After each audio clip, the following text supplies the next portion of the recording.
All right, we got green arrows here on this Monday for September 8th. S&P futures up about 0.2 here this morning, up by 0.18%.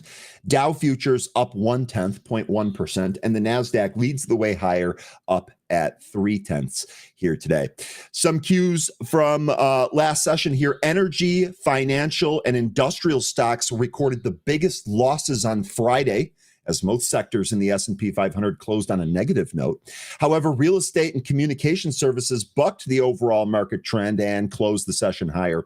U.S. stocks settled lower following a disappointing jobs report. Non-farm payrolls grew by a meager 22,000 in August after July's weak 79,000, and a June revision showing a loss of 13,000 jobs, the worst since 2020.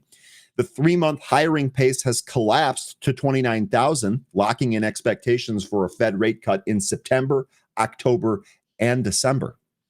AMB Industries reported mixed fiscal third quarter 2025 results. Shares of Lululemon dipped more than 18% after the company lowered full year 25 guidance and received multiple analyst downgrades following its earnings report.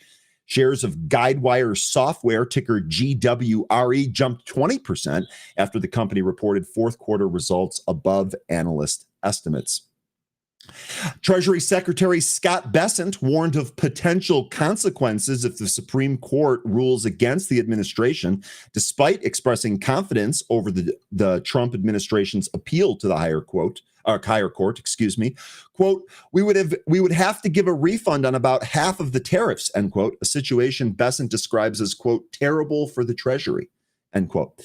Bessent defended Trump's tariff policy despite possible setbacks, arguing that tariffs do not act as a tax on Americans, and highlighting other signs of economic strength, pointing to the second quarter GDP growth and recent stock market performance. The 10-year Treasury bond yielded 4.09%, and the 2-year bond was at 3.5%.